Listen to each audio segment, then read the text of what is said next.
Suci,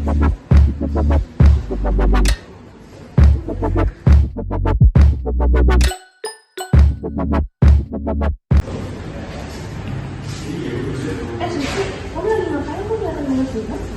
Nih, aku lagi baca-baca aja. Enak deh sekarang, apa-apa lagi tinggal download aplikasi aja. Oh, gitu tuh gimana caranya? Ya, tinggal download aplikasi, ngisi nama, alamat kita, sama nomor telepon gitu, sama data-data mereka tuh. Gampang banget ya. Ya, Tapi nanti dulu deh, aku mau nonton YouTuber favorit aku dulu. ya aku mau lihat tuh, kamu bisa nonton apa? Oh, ini loh. Ini. Hai semuanya, welcome back to my channel, Shelly the one and only. Cuman orang biasa, tapi bakal jadi luar biasa. Oke guys, langsung ke tujuan. Judul video ini tentang apa? Gimana cara kita nganalisis suatu kasus dengan pola berpikir kritis. Oke, jadi otaknya itu dipakai. Nah, kasus itu kasus apa? Kasus yang lagi trending nih kemarin. Apa tuh? Data pribadi kita yang digunakan sebagai aset operasional oleh pemilik platform. Oke, nah kalau kita analisis lebih dalam, sebenarnya pemilik platform itu menggunakan dan juga yang menyimpan data kita itu untuk memberikan mereka algoritma supaya mereka tuh bisa tahu apa sih kalian cocok sama minat kita. Pertanyaannya itu satu, data kita itu beneran aman gak sih sama mereka? Aman banget nggak sih? Kan mereka terpercaya. Iya, bener banget tuh.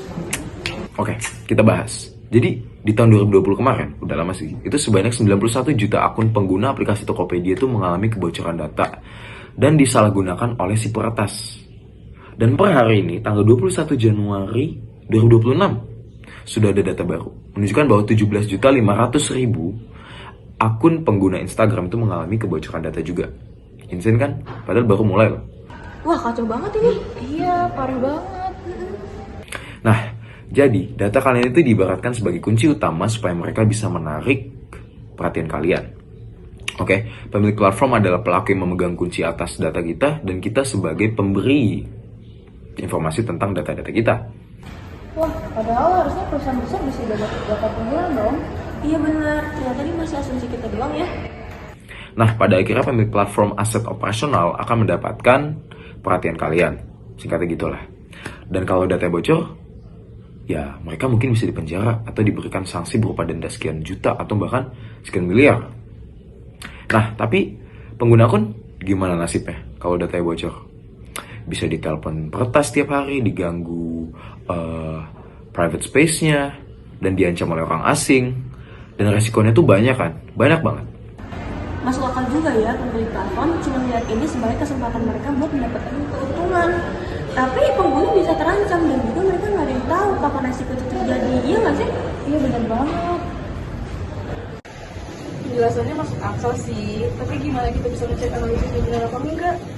Sebenarnya kita bisa pakai 5 standar berpikir kritis. Yang pertama, ini udah jelas kalau data operasional dijadikan sebagai aset operasi harian bagi pemilik platform.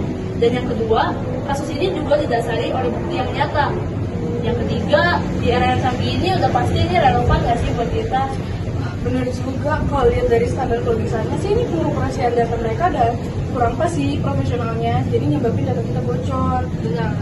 Jadi itu berdampak sama kita. Jadi masalah begini mereka bisa belanja jadi gampang, tapi privasi kita jadinya hilang. Kalau kayak gini gimana ya? Nah, makanya kita tuh jangan pasrah aja. Kita tuh harus mandang kalau aset digital yang kita punya, aset pribadi yang kita punya itu ibaratkan dompet lah. Masa iya sih dompet kita kasih ke orang asing gitu kayak, Pak mau dompet nggak? Sok. Nggak mungkin. Makanya cek lagi, kalau misalnya kita download aplikasi itu biasanya ada izin tuh. Kita pencet allow atau kita setuju dengan itu. Kita harus lebih bijak. Kita baca sepenuhnya aplikasi itu terpercaya nggak. Kalau misalnya permintaan yang nggak masuk akal, ngapain kita setuju?